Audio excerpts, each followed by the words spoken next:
Debt continues to expand and weigh down on the economies of the world. Central banks have created a system that flourishes on debt. The more it expands, the more powerful they become. Paying it off literally begins to collapse the system. In fact, in 2008, there was a slight decline in the growth, and that was nearly triggering the global financial collapse. Hang on, we're in for a wild ride. You came here for the truth, so let me unveil that for you. Today we're going to look at the impending debt crisis. We're talking about Turkey, we're talking about Italy, we're talking about emerging markets. So much to cover. I've got charts, I've got articles. I want to begin with this out of Business Insider. Research from ANZ shows Turkey's debt pile denominated in foreign currencies has rocketed higher since the lira's collapse. In 2018, we have watched this currency have unfortunately free fall over this period of time. A conservative estimate puts Turkey's foreign debt at around 88% of GDP. That's more than double that of large Asian economies. I'm going to show you some comparisons here in a second. And of course, with the ties between the US and Turkey looking very grim at this time, it's only going to get worse. Yes, they can stabilize it temporarily. It's the same thing that happened with Argentina. They created this $50 billion record level bailout for Argentina with the IMF, and the IMF said that this will stabilize everything. However, their currency, literally one day after, their currency continued to free fall. And most recently, the IMF came out to Argentina and said, stop supporting your currency. Because essentially, they're depleting the reserves. So they give them a bunch of money, and then they use the money to stop the free fall that's occurring. This isn't good. So no matter what these countries do, if there's a leak in the boat, it's going to sink. You can't just keep on shoveling that water out. You have to fix the leak, and that's not happening today. They're just putting it back into itself. It's a big mistake, and of course, this never gets resolved. Things always get worse. What I worry about here is that the countries will have to sell off their precious assets, and people, the average individual, are going to be the biggest losers here. All right, now we're looking at this chart. Foreign currency external debt as a percentage of the GDP. Turkey here is in first place, if you want to look at that. Based on the latest exchange rate, you can see that it has moved to this 88% mark of the GDP, just skyrocketing because of what has happened. If you ruin the currency, if it depreciates against the US dollar, well then you're going to have a big problem, because everything is priced in the reserve currency of the world, the US dollar. That's the issue, and I don't think a lot of people understand that. They think everything's fine here. Everything's fine. Look around. Everything's fine. Well, you need to understand what a reserve currency is and how that affects what you do. Now, you might have a country like Turkey, and it might buy something from, let's just say, India, for example. It's not as if they exchange things between their own currencies. You have to buy US dollar, and then you have to give it to India.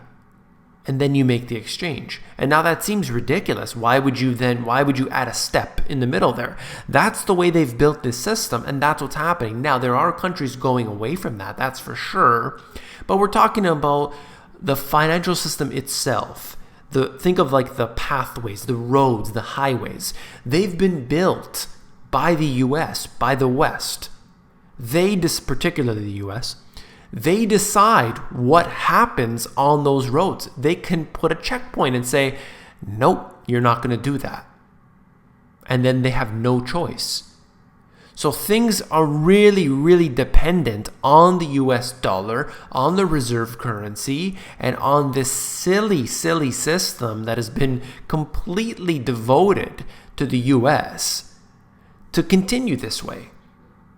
But we're looking at countries like China that have been starting to build new roads, new highways that are going to connect the financial system of this country to others. That's going to take a long time. It's going to be hard, but that's definitely the way we're going.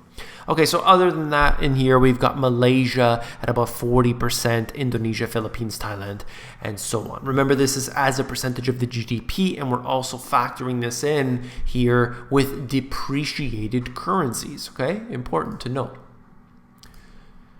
Here we have foreign bank claims on Turkey. You can see that the total is above $250 billion US. The number one culprit here, Spain. I've been bringing this up now, and unfortunately, it's not really being taken seriously because of the contagion. You have an issue here that exists in Turkey. But the problem doesn't stay in Turkey.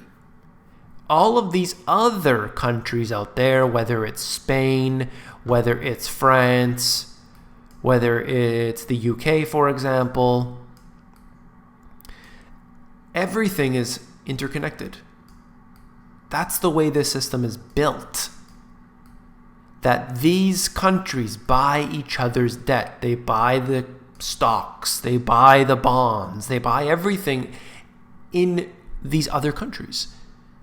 Sure, it might not be a very big exposure, like in the example here of Taiwan and Korea.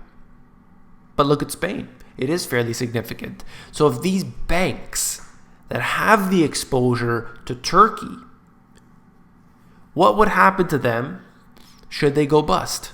Well, we were going to have a problem in Spain. We're going to have a banking sector issue when it already is so weak. They've already got so many problems. Then if Spain goes down, these banks go down. You have countries like, for example, Italy, that has exposure to Spain. Well, then Italy starts to have a problem. But Germany owns some of Italy. Now suddenly Germany has a problem. The UK owns some of Italy and vice versa. Then we start having big issues because the contagion starts to really take hold. Everything begins to unravel. We've got a problem here, and I'm screaming about it all day, and everybody just says, well, you know what, the US dollar's doing well, so I don't really care. This was from a report out of the BIS, the Bank for International Settlements. I just found this one chart. It was a big report, but I found one chart from it that was really showing you all these different countries' US dollar-denominated debt securities issued by emerging market non-banks. All right, now the blue area is onshore issuance, and the red area is offshore issuance. Offshore bond issuance is defined as outstanding US dollar-denominated bonds issued offshore, i.e. outside the country listed in the panel title, by non-banks with the nationality listed in the panel title. Okay, I hope that makes sense. Looking at this, I mean, there's a bunch here that we can look at. For example, Turkey, you can just see the expansion that has occurred right now. This is basically all these charts go back from 2000, basically up until today, all right? So that's one, obviously, I want to highlight. Another one is China. Now, this country here has rapidly accelerated in terms of the offshore issuance. Just look at that, going up to $450 billion, exceeding that actually.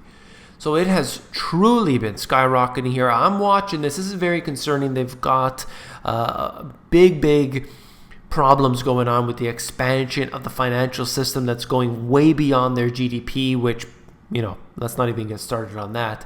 But I'm very concerned about that because the whole world is relying on the machine of China to continue to grow. That is unrealistic, okay? It needs to take a break sometimes. It needs to settle down. It needs to, get everything sorted out, okay, fine, and then accelerate. But look at what has happened in this case here. It just skyrockets up. It's called a hockey stick practically in this case. But it's not alone. Other countries like Argentina, you can see the same type of thing occurring, and you can mirror this with any of their other statistics, central bank balance sheets, and debt, and everything. Okay, this is not just one country, it is pervasive. Very quickly, Chinese investors have muscled into US venture deals. Number of total funding of deals with Chinese investors. It has decreased definitely over the last couple of years, but the trend is still there. We see that it has occurred since the financial crisis. It has been accelerating, okay? That's the number of deals. There are hundreds and hundreds of deals that take place every single year. Chinese investors are hungry for AI companies in the US. I think that is incredibly dangerous. But since the financial crisis, again, we've seen that accelerating. This is going into now 2017 would be about 26 deals that have taken place. We're looking at this in terms of total funding and everything. You can see that for yourself. But essentially, I worry about this because AI is dangerous enough as it is, but we don't want anything going cross-border. It's got nothing to do with one country or another. I just think that there's even less oversight that's going to happen. Big problems here. All right, so we're talking about Italy now. I don't think Italy is getting enough attention other than the fact, they're worried about the politicians and who's going to be the right one to lead and so on. It's not something I worry about. I worry about the banks. The bankers are what we need to be paying attention to. Next year's budget will see the deficit almost double to touch the European Union's 3% deficit ceiling. According to the Deputy Prime Minister, the government will try to respect all hurdles Europe imposes, but the well-being of Italian citizens come first. So basically, if we got to spend our way out of the problem, we will. And that's interesting because you have the EU essentially imposing these rules and restrictions on countries, and they can't even decide. The government of that country can't even decide the rules. And I understand why you have these rules in place. You're going to need to make sure that everything remains stable and steady and so on. But it shouldn't even exist in the first place. There should be no euro. There should be no EU and Eurozone and everything else, okay? It shouldn't exist. You can have deals with countries. You can trade between countries. I think it's amazing that countries do business together. That's the way we keep this thing going. It improves jobs. It's good, okay? Trading is good. But having something like a euro, my opinion, not good at all. And, it basically talks about Fitch downgrading them to negative from stable. Does that even matter anymore? I mean, we rated the most garbage of the garbage derivatives during the financial crisis at AAA. So does anybody take them seriously? Italy's debt-driven deficit from 2010 budget would have been a surplus without debt financing costs. And we're looking at this here just on the chart. If you're interested, you can see that for yourself. All I wanted to say was that Italy is one country of many that is suffering under this debt-based system. It's not doing well. Spain is also there. We've had Portugal with major problems. We're looking at Europe being a huge issue. But hey, don't worry, because Greece is totally fine, right? Well, right. I mean, they had bailouts. I mean, we've did austerity there. We closed the banks temporarily. And that resolved everything, right? I mean, the employment is doing really, really good there now, isn't it? We're 10 years out from the low point of the crisis, practically. We're almost there. And everything's good, right? Well, you tell me. If you found this video informative, please give me a thumbs up. When you give me a thumbs up, that's how you support this channel. Simply by hitting that thumbs up button, this helps to bring these videos higher up into the search rankings. So I do appreciate that very much. It's going to be more likely to appear on the sidebar under the suggested videos. All you got to do, hit that button. If you comment, that does me some good as well. It helps everybody out. If you live in one of these countries, share your thoughts. This is not like those other channels out there. I actually encourage and I read the comments. I really do. Unlike 99.9% of others out there that make videos, they don't give a damn. Not here, okay? If you want the financial education you were not taught in school, these two books have it all. You're going to learn everything you need to know from A to Z, and when you read the Money GPS, you get the foundation, the history, the asset classes, everything. And then global economic collapse really fills in the pieces that I didn't touch on in the Money GPS. So check them out. Link is in the description of this video. If you're more interested in the audiobook version, you can get that at themoneygps.com.